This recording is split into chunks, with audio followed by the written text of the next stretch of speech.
estreno. Con Gaby Cam y Javier Ibarreche. Este fin de semana de estreno. Kraven el Cazador está de estreno. Su protagonista, Aaron Taylor Johnson, nos cuenta de su interpretación del personaje del cómic. Sabrina Carpenter, la cantante fenómeno del pop, lanza en Netflix un especial navideño. Aquí te lo contamos. Con 4 décadas como actor, Daniel Jiménez Cacho nos cuenta cuál es la relación que tiene con su público en un one-on-one exclusivo. Llega 100 años de soledad a Netflix en una superproducción. ¿Esta sí será la adaptación que nunca se ha podido hacer para la pantalla? Bandita querida, bienvenidos todo el mundo a un episodio más de Estreno. Me acompaña aquí como cada semana, a punto de decir quién sabe si cosas buenas o cosas terribles de las películas que vimos esta semana, mi cómplice de este programa, mi querida Gaby Cam. ¿Cómo estás, Javier? Me da mucho gusto saludarte, especialmente porque entre nosotros hay amistad, pero también hay respeto a la opinión ajena. Normalmente estamos de acuerdo en lo que pensamos, pero a veces no, y está bien, y se vale, porque para eso es este programa, para que haya diversidad de opiniones. Exactamente, y es un espacio seguro para decir cosas terribles de las películas que no nos gustan, ¿ok? Entonces aquí es para eso, cotorriemos. Cotorriemos. No estoy anticipando nada del episodio de hoy, ¿eh? ¿Quién sabe? Todo va a estar bien, y si ustedes quieren descubrir qué depara el mundo del cine y las series aquí en De Estreno, comenzamos. De estreno.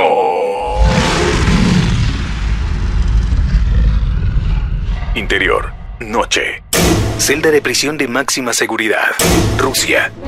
El prisionero 0864 está sentado. Frente a él hay una cabeza de tigre disecado. Es interrogado por el líder de una banda que asesina a miles en el mundo, que le pregunta quién es. Él le responde que es un cazador y que su nombre es Kraven. El criminal le pregunta, ¿qué cazas? Gente como tú. Toma uno de los colmillos del tigre y lo clava en el cuello del líder mafioso.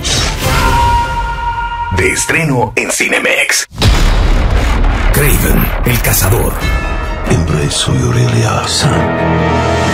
La veda termina y la temporada de caza comienza, y es momento de conocer la historia del origen de uno de los villanos icónicos de Marvel. Kraven, el Cazador, llega de estreno con una sangrienta interpretación basada en el personaje del cómic. Para aquellos que no conocen a Kraven, su nombre de pila es Sergei Kravenov, que quizá lo habrán visto en el más reciente videojuego de Spider-Man, que salió hace apenas unos cuantos meses o el año pasado. Bueno, ahí es el villano principal de esta historia, y este personaje se convirtió en un cazador implacable. Es convencido por el Camaleón, uno de los enemigos de Spider-Man, para que su principal objetivo de caza sea precisamente el superhéroe arácnido. Sus habilidades son fuerza, velocidad, dureza y agilidad sobrehumanas. Gracias a ciertas pociones que toma, entiéndase, se dopa. También otra de sus habilidades son los apps. Pero sobre cómo la película maneja la idea de que somos el resultado de las decisiones que tomamos, Aaron Taylor Johnson, el propio Kraven, nos cuenta. Pienso que como seres humanos todos tenemos fallas.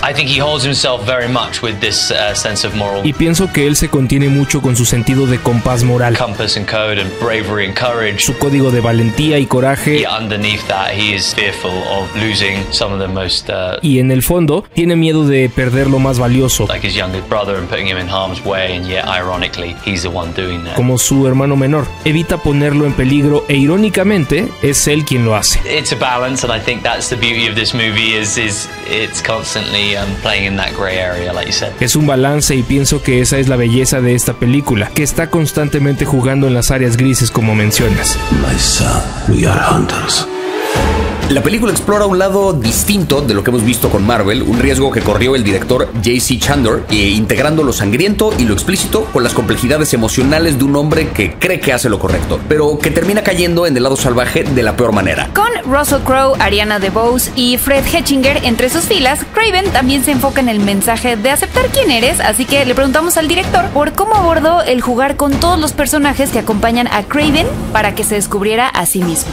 It is this journey of people who want to be more than they are. Es el viaje de las personas que quieren ser más de lo que son. They're not entirely comfortable with who they are. Que no están completamente conformes con ser ellas. And as a result, they're kind of using and reaching out for other means. Y el resultado es que usan y buscan por otros medios to try to be more instead of actually just embracing who they are, and in a way, ser más que en vez de abrazar lo que son, y de cierta manera, when you see the end of the film, como verán al final de la película, película. That leads you down a very slippery slope if you don't embrace, what you really are. Eso te lleva por una cadena de eventos desafortunados si no abrazas lo que realmente eres. Pienso una cosa, que es el mensaje de aceptar quién eres. Creo que cuando viene de una bruja verde, órale. Cuando viene de un güey que se ve como Aaron Taylor Johnson, perdóname, pero ¿a quién le estás diciendo que se acepte como es? O sea, francamente, es de caricatura que ese güey con esos abdominales me diga acéptate como eres. Pues sí, cabrón. Si me viera como tú, dice el billonario, pues a huevo. O sea, no, pero hablando un poquito más puntualmente de Kraven, creo que el gran problema, creo yo, que han tenido las películas de estos personajes derivados de Spider-Man que ha producido Sony, que como que son de Marvel, pero no del todo, tiene que ver con que son en esencia villanos, pero terminan convirtiéndolos para propósito de la película en antihéroes. Gente que cree que está haciendo el bien, que son como buenos, pero no del todo. Cuando lo cierto es que creo que parte de la gracia de los personajes tiene que ver con que son malvados. Y a mí me gustaría ver una película que tuviera justo en el centro un personaje que es malvado. Eso es completamente un rollo personal de lo que yo quisiera ver, más allá de lo que la película logra o no. Sí que es verdad que Sony ha intentado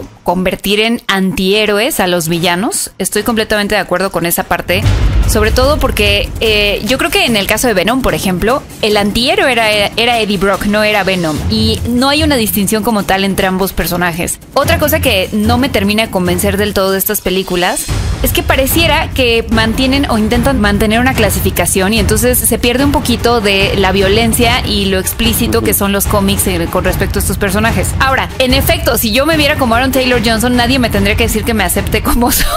Y tienes un punto. Creo que el tema del antihéroe creo que también depende de qué personaje se trata.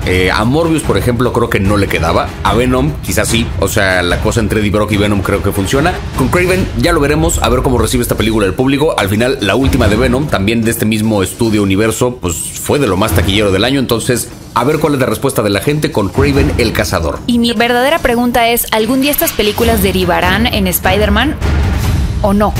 Como no, en Madame Web mencionan al tío Ben. Hombre, peliculaza. Peliculón. Storytime de estreno. Christmas is coming early this year.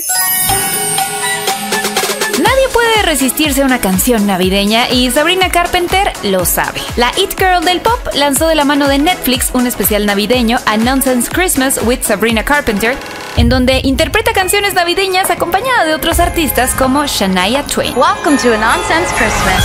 El último álbum de Sabrina Carpenter, Short and Sweet, estuvo en el primer lugar de Billboard 4 semanas. Pero si tú como nosotros te preguntas ¿de dónde salió Sabrina Carpenter? En este Storytime te lo contamos. Hope you like surprises. Así como la ves hoy imponiendo moda con sus baby dolls y sus ligueros, Sabrina es de hecho una niña Disney y su carrera como actriz despegó en la serie Boy Meets World y a raíz de eso durante muchos años estuvo lanzando música de la mano de Disney. I wouldn't count on a silent night. Varias películas y varios cambios de disquera después, Sabrina Carpenter hizo 5 discos que pasaron un poquito desapercibidos. Pero en 2023, cuando lanzó una edición de lujo de su álbum Emails I Can't Send, todo cambió. El bonus track del disco, Feathers, se viralizó en redes sociales y alcanzó el número 1 en la lista de canciones pop, y a partir de ahí esta mujer se fue directo al estrellato. Sabrina fue amadrinada por nada más y nada menos que Taylor Swift, quien la eligió como telonera de su gira The Eras Tour, y el sexto álbum de la cantante de 25 años, originaria de Pensilvania, subió como la espuma. Hoy, Sabrina Carpenter tiene 7 nominaciones a los premios Grammy.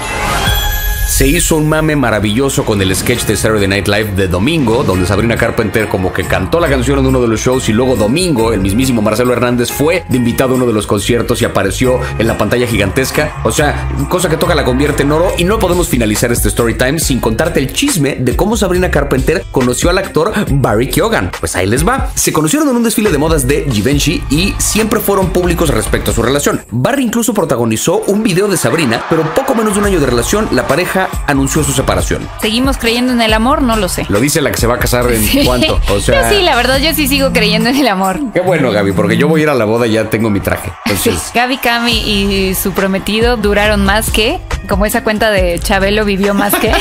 Sí, a huevo. Duraron más que Barry Keoghan y Sabrina Carpenter. ¿En qué terminará la historia? No se sabe, pero sí podemos decirte que no te puedes perder A Nonsense Christmas with Sabrina Carpenter en Netflix. De estreno. Exterior. Noche. Centro de la Ciudad de México. 1950. Unos hombres hacen un círculo alrededor de 2 gallos de pelea. Sobre el cemento arrojan sus apuestas. Un hombre rubio vestido de saco blanco se detiene a observar. Tiene la mirada extraña. El rubio alza los ojos y ve a un joven con rostro angelical. Es un turista. En el rostro del rubio vemos la inmediata atracción por el joven. The wise old queen De estreno en Cinemex. taught me that I had a duty to live. Queer. En la película Queer, Daniel Craig, el último agente 007, quien representó la nueva masculinidad en el cine, se pone un nuevo reto a sí mismo. Daniel Craig rompe su molde de actor masculino e interpreta en Queer al escritor William S. Burroughs, exponente de la generación Beat y que escribió libros como El almuerzo desnudo. The difficulty is to convince someone else he is really part of you. En Queer vamos a ver a Daniel Craig en un viaje desquiciado que mezcla alcohol, heroína y una pasión desbordada por un joven interpretado por Eugene Allerton. Todo en un ambiente de cine negro con vasos de tequila y whisky y tranvías y ceniza de cigarros a punto de caer. ¿Estás seguro de que no estamos viendo una versión distinta de Bond? Sí, Mr. Bond.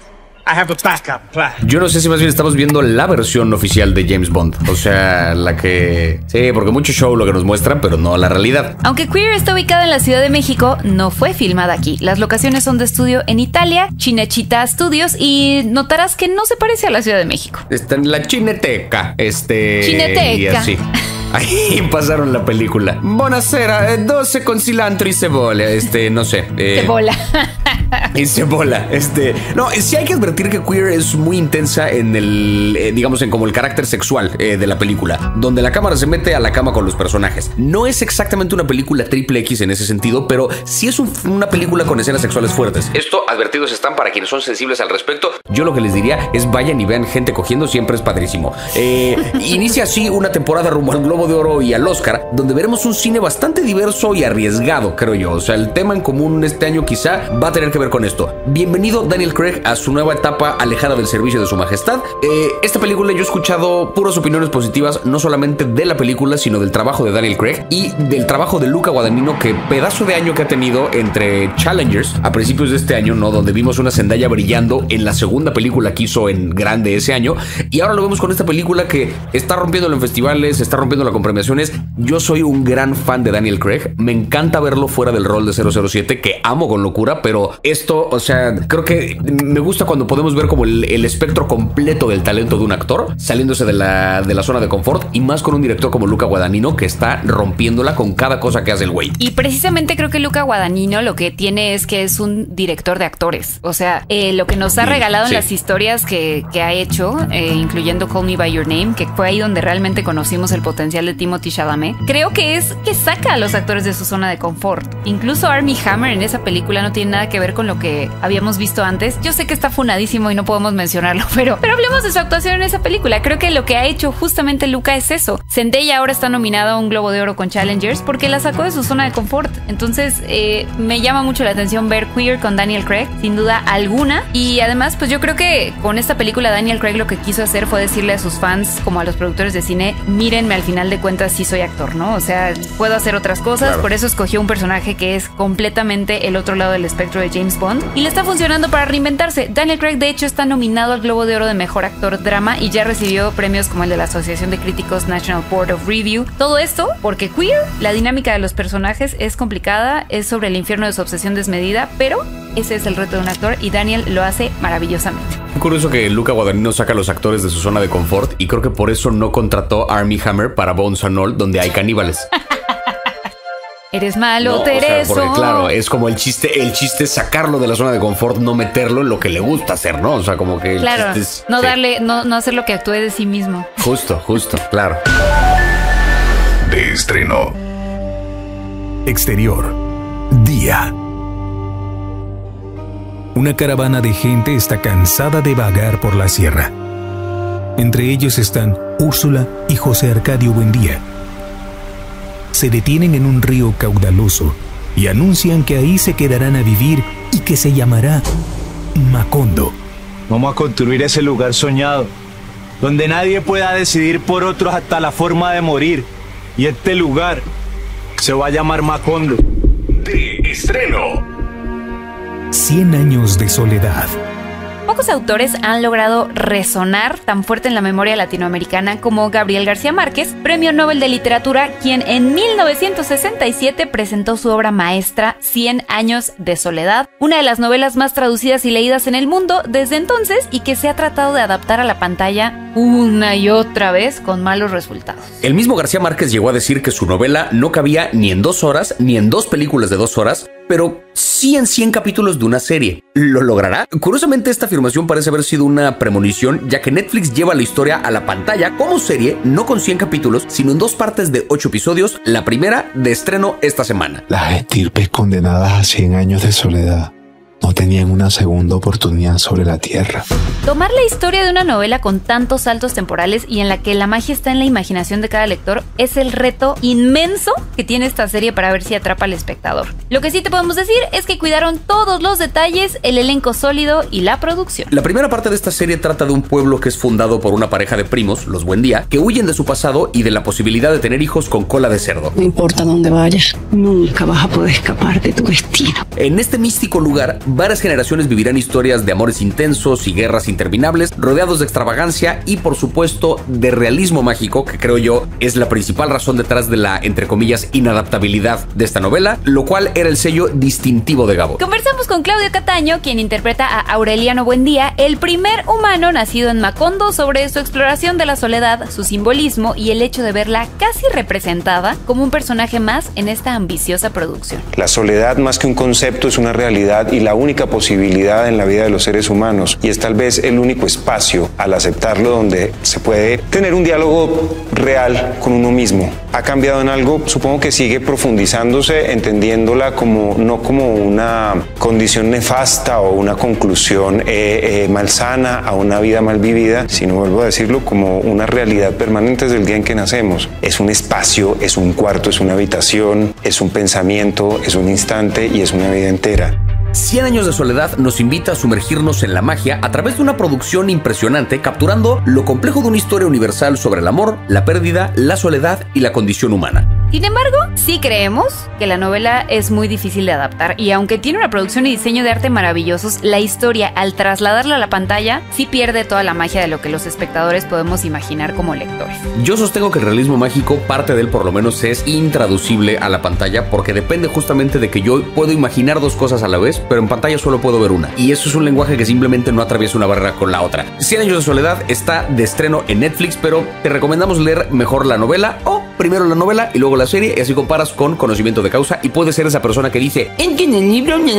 y es bien placentero ser ese güey. Ustedes no están entendiendo la serie. Exacto. De estreno. One on One. Nadie puede negar que Daniel Jiménez Cacho sea uno de los mejores actores que ha dado México. Coincido completamente, es un actor que ha hecho brillar las historias de directores como Alfonso Cuarón con Solo con tu pareja, de Guillermo del Toro con Cronos, de Iñárritu con Bardo, por mencionar apenas algunas de sus películas, y ha hecho series memorables. Para mí, uno de los mejores papeles que ha hecho, la serie de Un extraño enemigo, obras de teatro, lo llegué a ver en una versión de Macbeth, donde eran solamente 2 actores en escena, sin escenografía, o sea, jugando con una cosa de imaginación, de locura. Es un auténtico histrión en todo el sentido. Es un actor versátil que igual nos hace odiarlo y amarlo en sus personajes. Yo como actor lo amo. Yo también lo amo, y Daniel Jiménez Cacho regresa a la pantalla grande en El Jockey, que representará a Argentina en los premios de la Academia. Es una historia de autodescubrimiento y reinvención, y en de estreno, sí, no puedo creer que voy a decir lo que sigue, es un honor darle la bienvenida a este One on One a Daniel Jiménez Cacho. Qué gusto saludar. Hola, muchas gracias. Qué amable eres con esta introducción tan bonita. No digo nada más que la verdad, Daniel. Muchas gracias. Daniel, yo no tengo dudas de que tú naciste para actuar, pero ¿en qué momento de tu carrera sentiste que ya eras de verdad por ponerlo en términos generales, un profesional? Me tardé, yo sí tuve que luchar mucho contra la inseguridad, ¿no? Sí. Y yo me daba cuenta que me costaba más trabajo que mis compañeros, tenía que trabajar el triple. Luego me empecé a dar cuenta que pues eso es una idea que uno tiene de uno mismo, ¿no? De no la vas a armar, no tú eres tu peor enemigo. Contra todo eso pues batallé mucho. Yo creo que quizá como de unos 8 años para acá como que empecé a relajar y a decir, bueno, pues no sé si sea muy bueno ni sea muy malo, pero pues ahí vamos y estoy satisfecho con lo que he logrado hacer. Estoy a gusto con si mirando para atrás que decías tú, me parece, estoy conforme, como que digo, pues a lo mejor no lo tenía tan claro, pero sí marqué una línea, un camino de las cosas que escogí, las que llegaron, y estoy conforme. Oye, Daniel, ¿y cómo enfrentas la idea de que quizá lo que tienes que hacer a veces implica que el público no empatice con tus personajes, sobre todo si son villanos, como el caso del Jockey? No, pues no, fíjate que curiosamente yo pienso al revés. Ajá. O sea, para que funcione, sea quien sea, aunque sea el villano más villano, ajá, la gente debe de empatizar de alguna manera, de empatizar con él, porque si no, pues viene un simple rechazo que hace que tu trabajo no pueda llegar, ¿no? Entonces, más bien, cómo lograr empatizar, y creo que uno de los factores, pues, es que tú de entrada como actor no juzgues. Tú no juzgas a tu personaje, él tiene sus condiciones y sus razones de ser como es, pero tú no lo puedes juzgar, ¿no? Claro. Si no lo puedes interpretar. A propósito de esto, Daniel, El Jockey, tu más reciente película y que puedes ver en cines selectos, nos cuenta la historia de un jinete que después de un accidente decide reinventarse y buscar quién es en realidad. Es una película que habla sobre volver a nacer en vida. ¿Crees que eso es posible? Muchas, y hay que entenderlo así y aprovecharlo. Y cuando estemos en conflictos de crisis que no sabemos, que queremos dejar atrás cosas, pero no sabemos cómo y tampoco sabemos lo que sigue, es buenísimo morirse. Sí, ¿verdad? Metafóricamente, sí. Obviamente, ¿no? Claro. Fíjate que estaba leyendo un libro donde están redescubriendo la figura de Sócrates y de Platón, que no eran los filósofos que hoy pensamos, sino que eran curanderos. O sea, su oficio era curar en el templo de Apolo, y se metían a cuevas y era una especie de ritual de ceremonia donde morías. Pasabas 3 días en la cueva inmóvil y volvías a nacer. Ese era el método de curación, ¿no? Entonces sí lo considero una cosa muy útil, ¿no? O sea, morir para volver a nacer, morir, que es dejar atrás, ¿no? Tus ideas, el personaje que creías, tus seguridades, ¿no? Dejar todo eso atrás y nacer de nuevo y arrancar de nuevo, ¿no? Daniel Jiménez Cacho, es un privilegio verte en la pantalla y en el escenario, especialmente en cintas como El Jockey, que le permiten a la audiencia interpretar libremente la historia. A mí me encanta eso. ¿Qué le recomiendas a la gente que se va a enfrentar a esta cinta en las salas de cine? Bueno, creo que lo primero que hay que desenchufar es que estamos como muy acostumbrados a películas que nos dan ya todo muy digerido y todo muy masticado. Sí. Y esta película lo que está apelando es a la inteligencia del público, para que el público empiece a armar. Al final, yo creo que lo más, o son las películas que a mí me gustan, es que tú te haces tu película y sales del cine y dices, ¿viste cómo tal? Y dices, ay, yo no vi eso. A mí me pasó, esa a mí es la que se me hace una gran película, porque la arma cada quien. Hay un margen para que tú como público actives tu capacidad de asociación. Entonces no hay que ir intentando entender de la manera convencional. Esto pasó por esta causa, por esto y por esto y por esto, ¿no? Todo son símbolos y metáforas, y hay que ver cuáles te hacen eco, cuáles no te hacen eco, ¿no? Y dejar que la película transcurra y al final decir, pues esto me pasó. No mamen que podemos decir esto. Daniel Jiménez Cacho en De Estreno. Muchísimas gracias por regalarnos estos minutos y por dejarnos conocer qué hay detrás de uno de los, no lo digo a la ligera, mejores actores de este país. Y si alguien no está de acuerdo, nos vemos a la salida. Y nos damos en la madre. Reitero, uno de los mejores actores que ha dado este Muchas país. Gracias. De Estreno. Exterior. Día. En un lugar del campo, Michoacán, México. Un joven sicario sale de su vehículo, pone el seguro del auto y voltea hacia la parte trasera para decirle a Sujo, su hijo pequeño, que papá volverá pronto por él. Ahorita vengo, chaparro. De Estreno en Cinemex. Sujo. Encaminada a ser la representante de México en los premios Oscar y los premios Goya, Sujo es la nueva historia de Fernanda Valadez y Astrid Rondero, directoras que se dieron a conocer por Sin Señas Particulares. Sujo es la historia de un joven huérfano, de un joven sicario en Michoacán, que es asesinado por el cártel para el que trabajaba. La historia explora la visión de una víctima infantil de la violencia que existe a raíz del crimen organizado. Supera la basura en que te convertiste. Un sicario. En De Estreno le preguntamos a una de las directoras de esta película, Fernanda Valadez, qué representa escuchar que su trabajo puede llegar hasta el Oscar.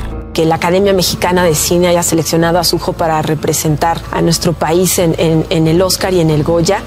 Sentimos además que es una gran responsabilidad. Sentimos también que, como te estamos platicando, somos parte de una generación, entonces sentimos que por supuesto estamos haciendo el trabajo por la película, pero también para entender en todo este proceso qué condiciones tenemos que modificar como industria para que fortalezcamos la alianza que cada cinematografía debe tener con su público. Yo creo que ese es el paso que todavía hay que dar en México. Tenemos grandes voces, grandes cineastas, grandes actores. Tenemos por otro lado un público que sí va a las salas. Eso, un dato muy importante es que México es el segundo país en recuperarse de la pandemia en asistencia, pero es un público que no necesariamente está viendo cine mexicano. Entonces son como dos piezas que queremos embonar, y este proceso lo vemos también de esta manera, como la posibilidad de entender más qué es lo que como cineastas debemos hacer, ahora sí que para encontrarnos con el público. ¿Crees que la gente puede cambiar su vida? Sí, claro que puede. A mí me parece interesante la narrativa de la historia de Sujo, contada desde la perspectiva de un niño pequeño y de otros personajes también muy jóvenes. Astrid Rondero, directora de Sujo, nos habló un poco de la decisión de enfocar así la historia. Bueno, nos conmueve muchísimo, La verdad es que esta película está hecha con un genuino interés de llamar atención a este tema, preocupadas genuinamente por dónde están estos chicos, quién los está cuidando, ¿no? ¿Qué estamos haciendo como sociedad civil para atajar ese tema, para decirles que sus vidas importan, que sus destinos importan, ¿no? Y bueno, pues la verdad es que cuando yo veo ese final, el final de Sujo, me siento muy, muy conmovida y me conmina a preguntarme qué podemos hacer. Y es algo que nos llena de emoción cuando hemos mostrado la película, no solo en México, sino en distintos territorios, en diferentes países. La gente conecta mucho con eso, porque creo que es una crisis mundial, ¿no? De la juventud, ¿no? De qué le estamos dejando a los jóvenes, cuál es la verdadera herencia. Entonces es un final que aterriza en muchos países. Te sorprendería, la verdad, la cantidad de gente que sale conmovida por eso y por lo difícil que es crecer, lo difícil que es encontrar tu lugar en el mundo, ¿no? Sujo, nunca había escuchado ese nombre. ¿Qué significa?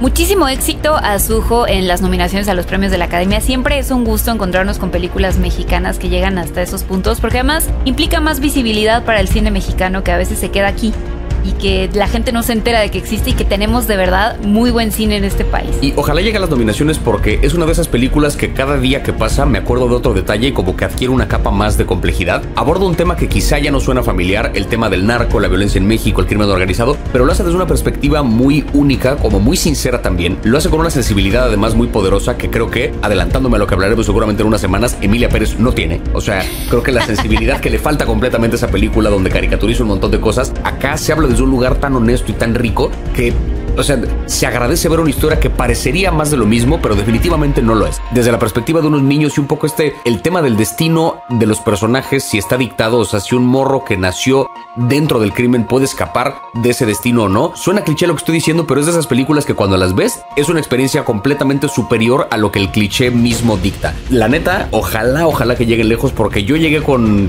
prejuicios a ver la película y me cerraron el hocico. O sea, sí, es una linda historia, lenta, no es para todo mundo, pero creo que es una película que vale un montón la pena. La próxima semana estará de estreno. Mufasa, el Rey León, rugirá de nuevo. ¿Necesaria o innecesaria esta precuela? Sujo está en la carrera por el Oscar y puedes verla en Cinemex, donde también está de estreno Kraven el Cazador. Y Daniel Craig rompe moldes en Cinemex con Queer. Escucha, por supuesto, antes de retirarte de acá, o sea, saca tu teléfono de una vez, nuestros podcasts en todas las plataformas de podcast. O sea, tú que estás oyendo esto en la radio, o si ya estás oyendo el podcast, no sé para qué te lo recuerdo, pero si estás oyendo esto en la radio, saca tu teléfono y dale seguir a De Estreno el podcast, porque estamos en todas las plataformas. Por si te perdiste algún episodio, ahí puedes escuchar entrevistas, recomendaciones, reflexiones y demás. Aquí estamos en De Estreno en todas las plataformas. Y si de casualidad, así por no dejar, que creo que va a ser muchos casos, estamos entre lo más escuchado de tu año, arróbanos a @ibarrechejavier y @gabicam40 y por supuesto @De Estreno MX, para que nos enteremos de que nos estás escuchando a través de las plataformas. Ha sido un placer como cada semana acompañarte en esta edición de Estreno. Nos despedimos, nos escuchamos la próxima semana, porque sí, los estrenos continúan. Nosotros no tenemos vacaciones. Gracias por acompañarnos una semana más en De Estreno con Gaby Cam y Javier Ibarreche y todo su Dream Team. Este contenido on demand es un podcast producido por Radiopolis Podcast. Derechos reservados. México 2024.